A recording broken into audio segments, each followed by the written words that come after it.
What I know is taught from my native Kaska elders.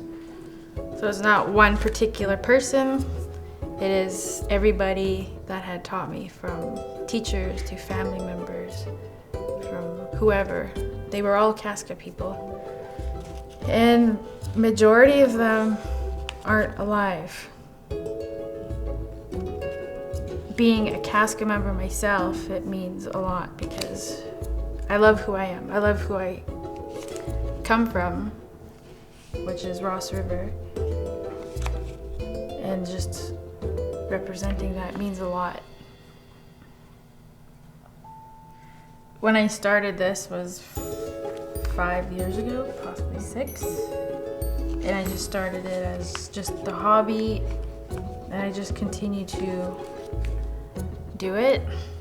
And as of last year, I decided to make it a business.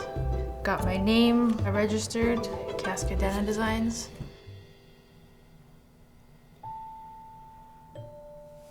Some pieces bring back stories of when I was growing up, and then when I finish it, that's when I come up with a name.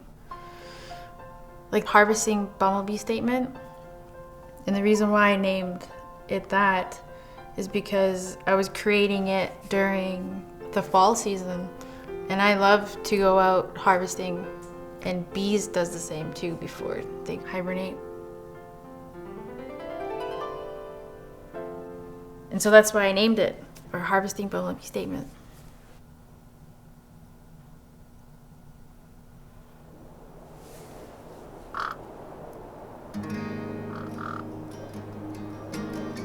Ross River is home for me.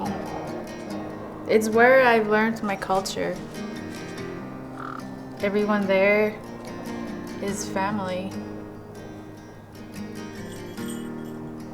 He came from a very creative family. That's how I learned how to sew, and I learned from my mom. My mom learned a lot from my grandma Maggie. My grandma Maggie, she's an old-timer.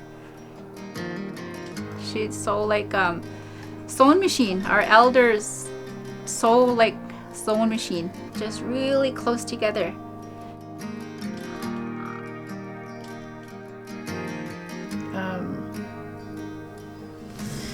I started drinking at a very young age. I think I was 11. I drank my whole teen years away. Couldn't find a way out. I started my hobby, my sewing. It was healing me without knowing. But I really do believe that your culture, being First Nations, does heal. I've never taken a business course. I started to think about it more, and I'm like, oh, I can't do this by myself. I came across one program through Uconstruct, and it was a 12-week boot camp. And they just teach you the basics of a business and what to expect and where to go and how to pitch your business. And so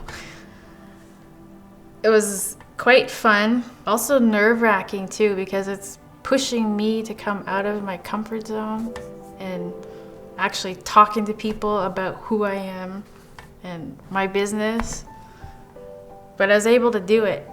I finished the 12-week program, did my first pitch, had a few business people reach out to me, which was awesome.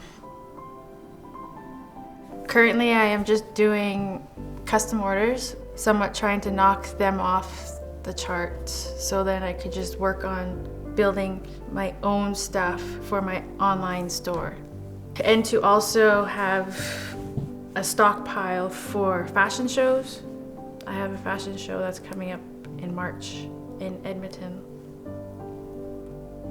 I think I did close to 30 pieces in 1 month. That's working a full-time job, being a full-time mom, and pulling out all of these pieces, from dresses to scarves, to jackets, to mukluks, jewelry pieces, neck pieces, all in 1 month. When I first started, I just randomly came up with these goals. I'm like, one day my stuff is gonna be in a gallery. One day my stuff's gonna be in a fashion show.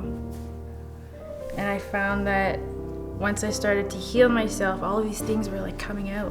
Like my stuff was in a gallery, my stuff was asked to be in a fashion show. I think my first retail store was Unorthodox on Main Street. And within an hour of it being there, it sold, like right off the hop. And I was like, wow, I couldn't believe that. To be a Dena person and to learn what your ancestors know is such a talent. It's such a unique opportunity to have in one's life. And to remember your grandma and your grandma and your grandma before that would do that and survive off of this land. It's such a richness that you're a billionaire to know. You're rich. And you pass it on to baby here and she's rich. We may not look rich, but we are rich. Do you hear that? What did Grandma say?